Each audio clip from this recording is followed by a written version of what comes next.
Well, hello again, everybody, and I hope you guys are ready because I'm going to do my Money in the Bank predictions. It's going to take place tomorrow night in Toronto, Canada. It's Money in the Bank live on Peacock.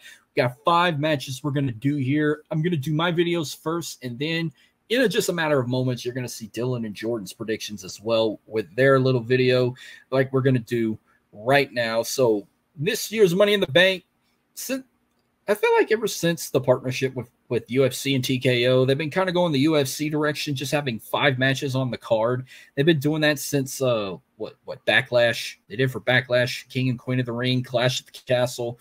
Now we're getting just 5 matches for Money in the Bank, but ain't nothing wrong with that. We'll keep this short and sweet.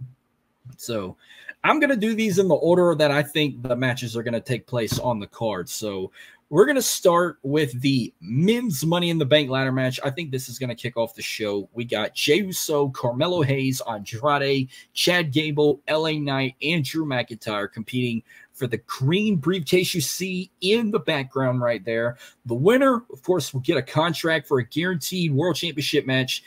They can cash in, whether if it's the World Heavyweight Champion or the undisputed WWE Champion, anytime for the upcoming year. So I'm going to do it traditionally. I'm going to pick my main winner, and then I'm going to pick a backup winner. All 6 of these guys never won Money in the Bank in the past, so this is going to be a fun one to watch. Someone's going to seize that moment and get that opportunity for the first time.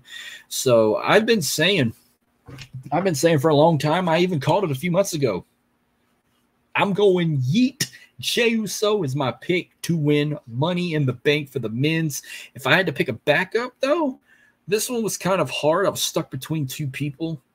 I was mainly stuck with guys like Andrade or Chad Gable, but Chad Gable, I think he's going into a feud, possibly. If you don't go in a feud with Otis or even with the Wyatt Six, so you could put him out.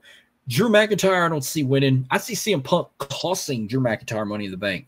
I can see him climbing it, about to grab it, and then CM Punk, it's just right there holding the ladder, maybe pushes it off. So he's out. LA Knight's got a feud with Logan Paul, so I'm going to have to take LA Knight out. Andrade is a good question mark right there to be a backup, but then you also got Carmelo Hayes, which I know he just came up from NXT, but he's going to be a big star. He's definitely going to be a future world champion. So without any further ado, I think my backup's going to still be Andrade. So main pick, YEET in the Bank, Jey Uso, backup, Mr. Andrade. So next on the card, we're going to get Sami Zayn versus Braun Breaker for the Intercontinental Championship. I think it's Braun Breaker's time. I know some people think he's not ready yet. Dude, no. This dude is a workhorse. Braun Breaker. Sami Zayn's been annoying the shit out of me lately, especially with this feud with Chad Gable. Chad Gable did not successfully beat Sami Zayn, so I'm taking Chad Gable out of this. If anybody's going to beat Sami Zayn and win that Intercontinental Championship, it's going to be the badass Braun Breaker. I'm taking Braun to win his first singles title on the main roster. There you have it. So then next, I'm going to go with the 6-man tag match. Let's do that one. We're going to get Cody Rhodes, Randy Orton, and Kevin Owens taking on the Bloodlines, Solo Sikoa, Tama Tonga for sure. The third man, will it be Tonga Loa or will it be Jacob Fatu? That's a good question. I mean, I'm going to go ahead and say maybe Jacob Fatu will wrestle this match. We'll get Solo, Tama Tonga, and Jacob Fatu against Cody, Orton, and KO. This could steal the show. This could be a hell of a match. I'm shocked it's not a no-holds-barred match. But this was going to be the hardest pick for me on the card.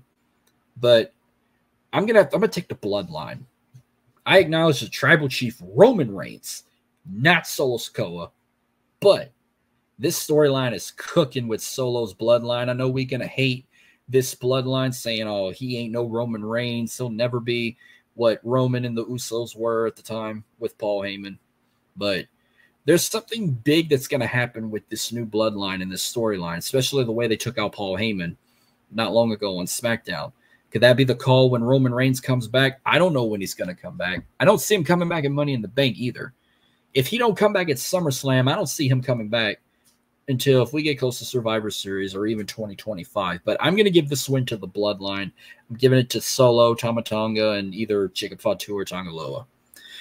Then I think this will be the co-main event, the women's Money in the Bank ladder match. We got Io Sky, Chelsea Green, Lyra Valkyria, Tiffany Stratton, Naomi, and Zoe Stark.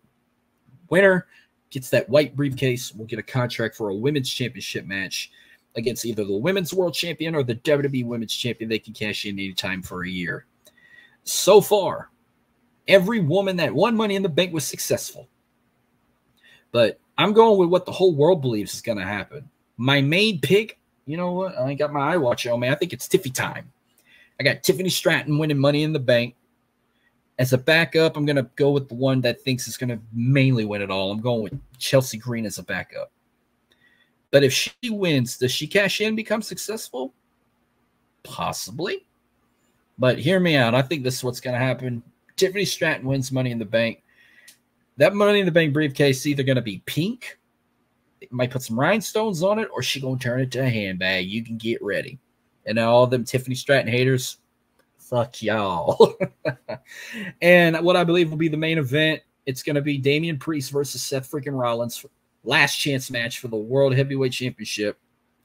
If Damian Priest retains, then Seth Rollins can no longer challenge for the title as long as Damian holds it. But if Seth Rollins wins it back, then Damian Priest must leave the Judgment Day. At first, I didn't think it was going to be that easy to pick. I thought maybe Damian would somehow successfully retain, and then we get Damian versus Gunther at SummerSlam. No, I think with how Raw went this past Monday, the way, and what he said last week, he said, oh, I don't need the Judgment Day, but the Judgment Day need me. And you saw the kind of the miscommunication with Dominic Mysterio and Finn Balor. That was a sign. I was like, oh, yeah, Damian Priest is losing. He's going to go on his own. I mean, he might join the I don't know if he's going to join the LWO. Not them. Maybe if he was on SmackDown with Legado del Fantasma, I don't even know. But I think we're about to have the crumble of the Judgment Day because of Liv Morgan. Remember, Liv Morgan took Rhea Ripley out, took the Women's World Championship. She's trying to take Dominic Mysterio from Rhea Ripley. I think she's going to break out the Judgment Day. She's going to be the downfall of the Judgment Day, all just to piss Rhea Ripley off. And that's a whole nother storyline. But Seth Rollins will become two-time World Heavyweight Champion since they revived this belt. And Damian Priest is going to leave the Judgment Day. Go solo. So that's my picks for Money in the Bank. So before we should get to shoot out to Dylan and Jordan with their Money in the Bank picks, while you watch mine or watch theirs, comment below who you think is going to win Money in the Bank tomorrow night in Toronto. Who's going to win these 5 matches here.